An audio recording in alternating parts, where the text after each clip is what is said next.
Yo,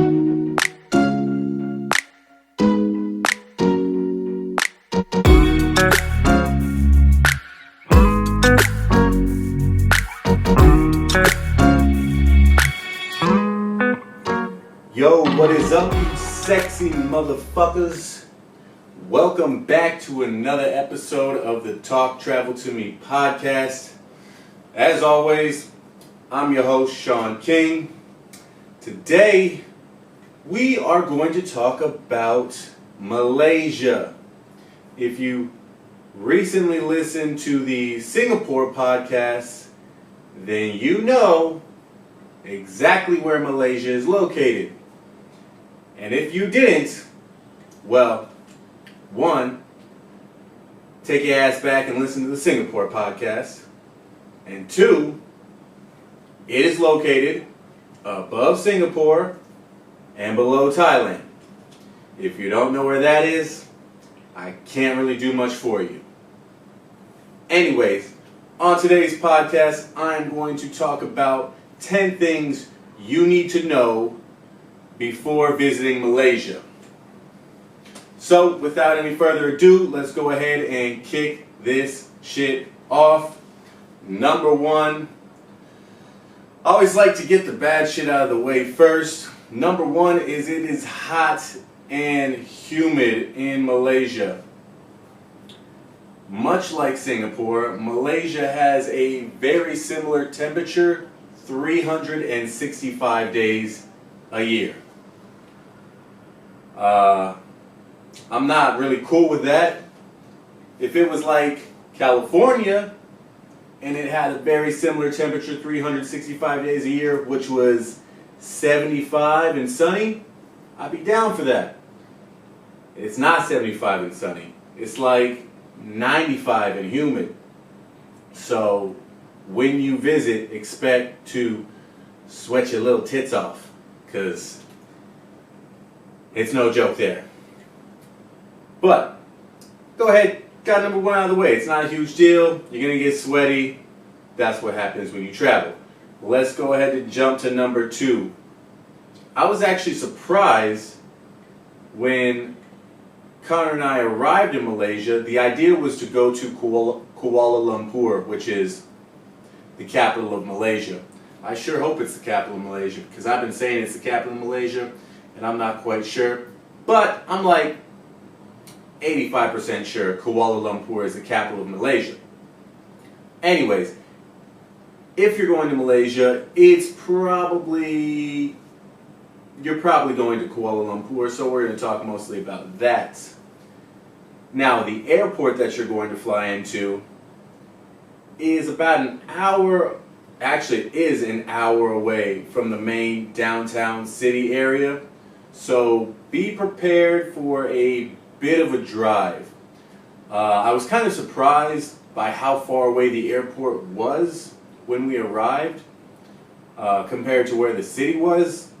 Most, large cities, you don't have to travel such a great distance to get to the airport, because a lot of people fucking take flights and not a lot of people want to drive an hour just to get to the airport. But either way, that's what you got to do in Malaysia, or that's what you got to do in Kuala Lumpur, so it is what it is. It's going to cost you a little bit more, seeing as though your trip is an hour, but you're going to get some scenic shit. You'll see a couple cool things on the way. Nothing too special between the airport and the city.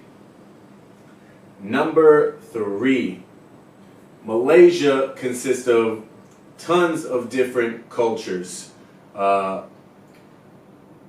Obviously, there's Malaysian people, but there's a huge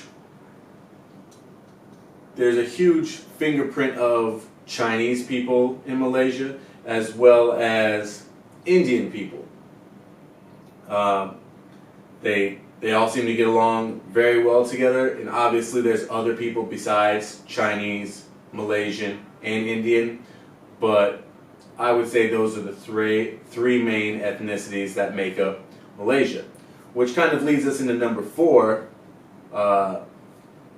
All three of those people make great food. So the food options in Malaysia are, quite nice. They have solid diversity. I always suggest try as much different food as possible, but I highly suggest trying the Indian food in Malaysia. The Indian food, you could get it for mad cheap. Now there's places I've been in other countries, Thailand. There's a couple different countries that I've been to where the Indian food tends to not be. I'm not going to say it doesn't tend to be cheap. It's cheap in the grand scheme of things, but it's not cheap compared to the other food that is offered. In Malaysia, if you go down some of the side streets and find some of these better places outside of the main city, you're going to find some cheap food, and you're going to find some delicious Indian food. They got this naan bread. It's just this like light, fluffy bread. It tastes a lot like, what could I compare it to?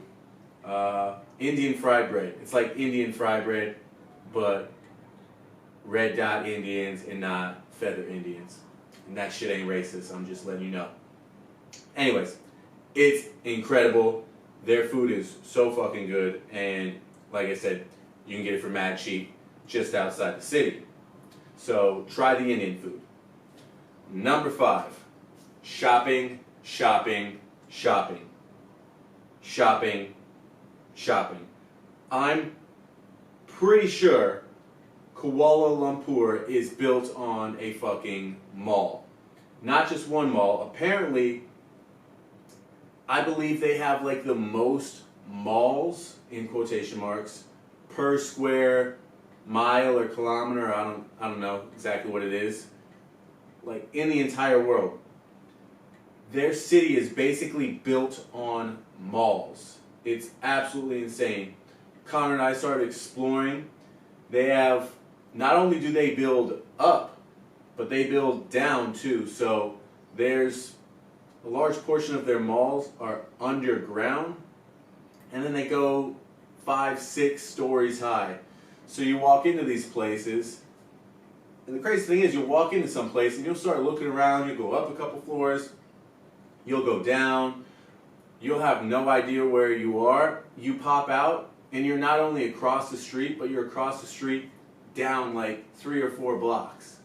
So they've built this mall kind of system, not only like under the ground, but above the ground. And so you could just, it's fucking crazy. You can get everywhere that you need to go by traveling like through the malls, which is kind of a good plan because they want you to buy shit.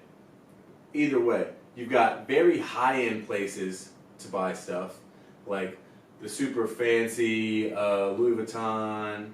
I don't know that much fancy shit, to be honest with you. I was going to say Coach, but I don't think Coach is even that fancy anymore. But you got those places, and then you've got like the much lower end, much more affordable kind of traveler shopping where you can get, mad cheap sunglasses, shirts, all these souvenirs, just all that different kind of shit. Cool stuff, definitely cool stuff, but it's just endless. They have so much shopping. So if you're going to be shopping, I would advise going to Kuala Lumpur, or if you're doing a little trek, I would wait until you're in Kuala Lumpur to do your shopping because the whole city's a fucking mall. Anyways, number 6. I was surprised, especially after going to places like Bali and Thailand and the Philippines. I didn't expect to see any of it in Singapore, but I was surprised how little like begging and like not only begging from people that were potentially homeless, but like how few street vendors there were trying to sell you shit. In Bali, you cannot walk 5 steps. You take 5 steps, somebody talks to you, tries to sell you shit. Take another 5 steps, there's another person there trying to sell you shit. Whether it be clothes, whether it be food, whether it be drugs, like, it's a constant bombardment of people trying to sell you shit. In Kuala Lumpur, you don't really get that. You have a couple people on the street that are trying to bring you into their restaurants. They're like, hey, you hungry? Come check out this restaurant. But we didn't come across, I don't think, anybody that was trying to sell us just shit, like just, sunglasses, t-shirts, bracelets, whatever on the street. So it was pretty surprising. And I would say for how many people are in the city, there's a gecko in this room that I'm in, and apparently they do this little barking noise. It's pretty cute, but I don't know where he's at. Anyways, for how many people are in the city and how big the city is, I found it to be pretty clean. Like, they do a pretty good job at keeping the city, keeping the trash off the ground, keeping the city clean. So it's a pretty nice place. It's obviously not as nice as Singapore. Those motherfuckers didn't have a piece of trash on the ground. But I would definitely say it's very comparable to Singapore in terms of how serious they are about keeping their place clean, which is nice because I've gone places that the thing to do is throw your trash on the ground. Like, that's quite a few Asian countries and cultures just throw the trash right on the ground. People in Thailand don't give a fuck. Don't give a fuck about trash. Like, I don't even think they have a trash system. So they just throw that shit on the ground. It's pretty disgusting, but it is what it is. Anyways, let's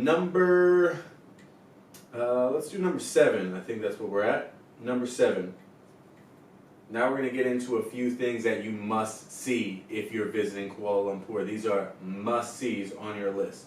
So the Petronas Twin Towers, or the KL Towers as I call them. I don't know if anybody else calls them the KL Towers, but I'm not trying to say Petronas because that sounds like some Harry Potter shit. Anyways, the KL Towers, wow, like, these are a sight to see. They were formerly known as the tallest towers in the entire world.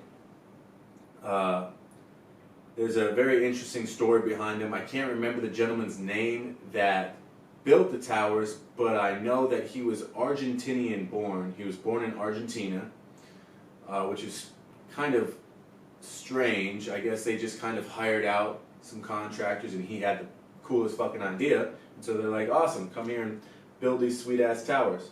So the towers are very famous, obviously being the 2 tallest towers ever previously built.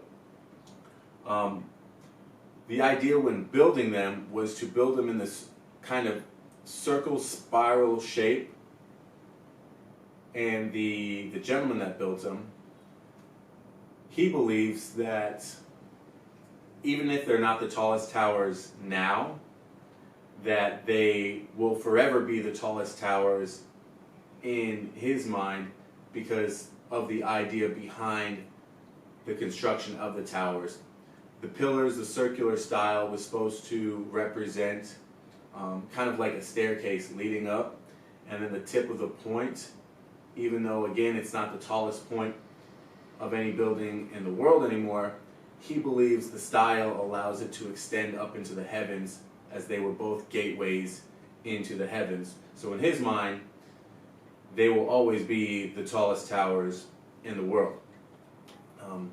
They're without a doubt worth seeing. It was absolutely like just breathtaking. You get there and you're like, well, I don't know how many people got to see the Twin Towers. Those were like a sight to see, but they were just like large rectangles, so they weren't very beautiful or anything.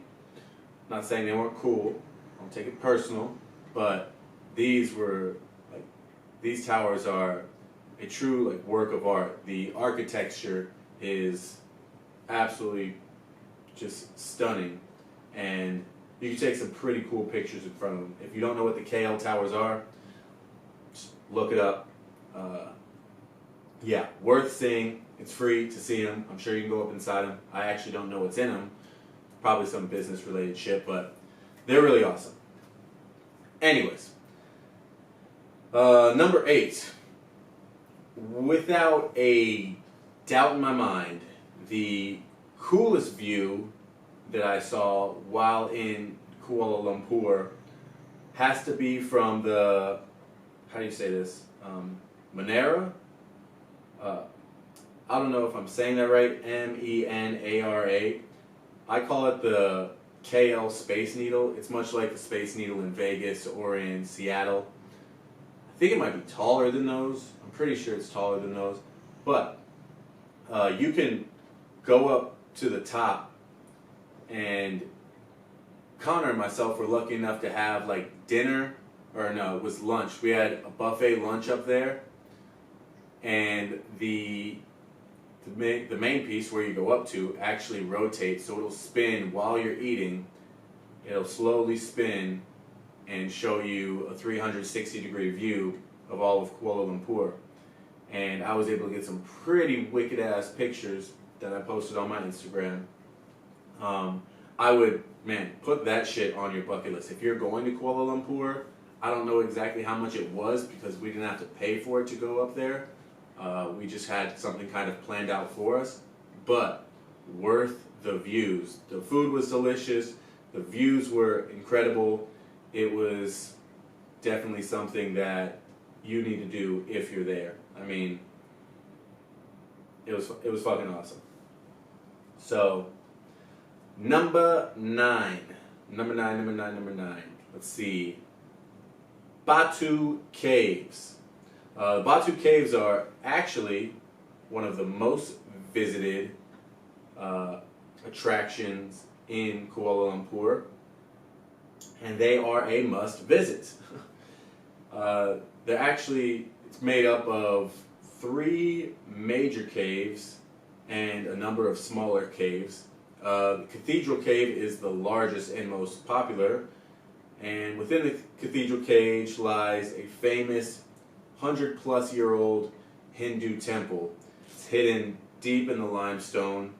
One of the cool things about reaching this temple is there's this beautiful staircase.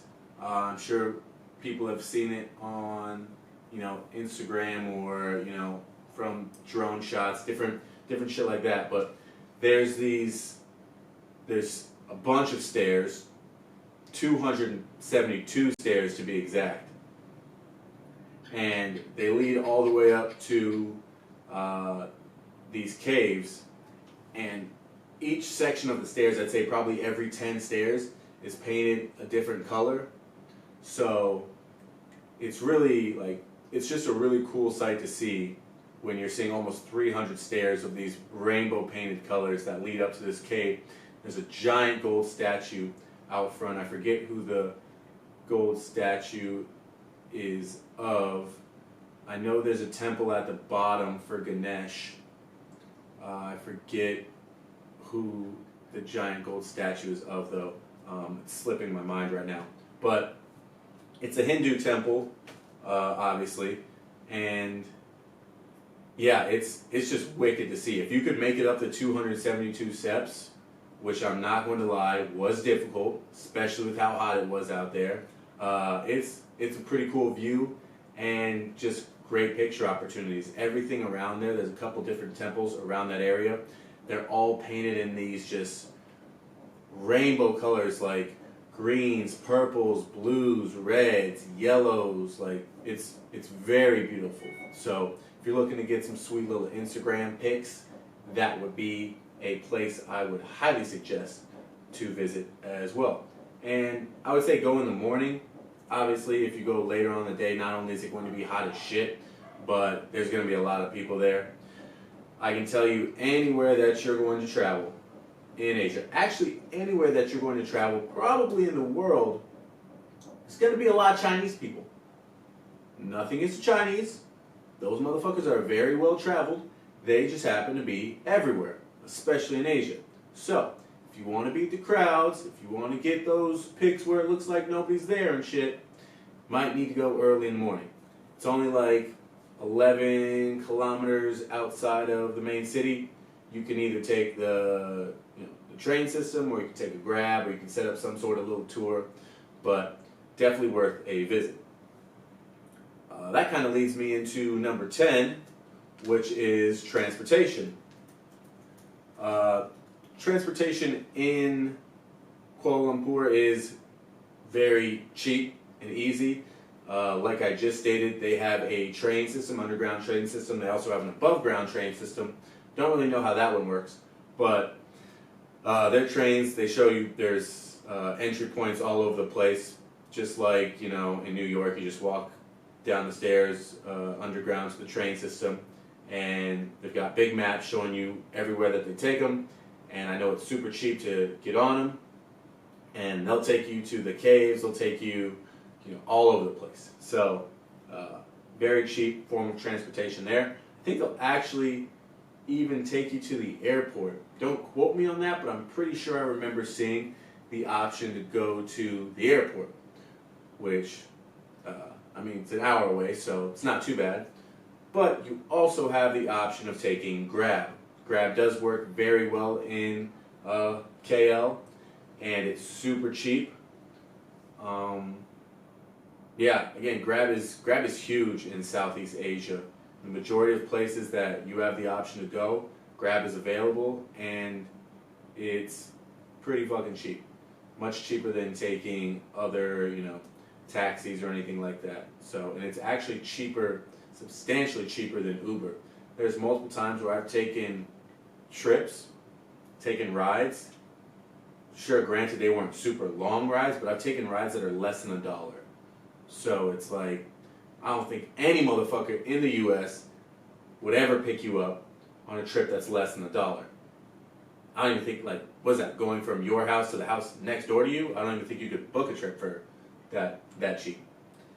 Anyways, so that is my 10 things you need to know about Kuala Lumpur. I'm going to give you a bonus one real quick. When traveling there, you have all different sorts of options of places to stay. If you look on Airbnb, there's a lot of places that have rooftop pools, infinity pools, that overlook the city. You can get some pretty wicked shots.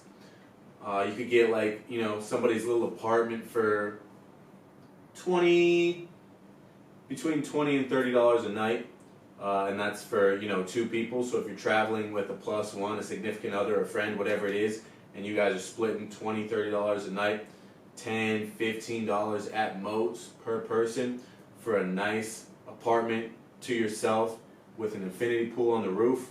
You can't really beat that. So again, Kuala Lumpur was awesome. Connor and myself stayed 5 or 6 days. I'm sure there's a ton of stuff to do there. We didn't have enough time to do everything, but we had a great time. Besides it being hot as shit, the food was delicious. The people were super nice. The sights were, awesome. Damn, just keep burping, man. The sights were awesome, and yeah, it's just an awesome place to visit. So if it were up to me, if you were going to do Singapore, I would also do Kuala Lumpur. I would do Malaysia as well. Like I said, there's more to Malaysia than Kuala Lumpur, but all we got to experience was KL. So from experience that we had, I would suggest going there. I enjoyed it very much. Anyways, much love, y'all. I appreciate you guys tuning in. Stay tuned for next week's episode. I think I'm going to start posting an episode every week. We'll kind of see how that goes. But yeah, make sure you share it with your friends. Let them know that they can listen anywhere podcasts are found. Spotify, Apple Music, or Apple Podcasts. God, I don't even know other places podcasts are found, but I'm available all those places. So check it out. Make sure you leave a comment, leave me a 5-star rating. Say what's up. Just, reach out. I appreciate you guys listening, and I appreciate all the love and support I've gotten thus far. Anyways, shit. Yeah, so, I'll just wrap it up. Peace out, y'all. This has been the Talk Travel to Me podcast. We out.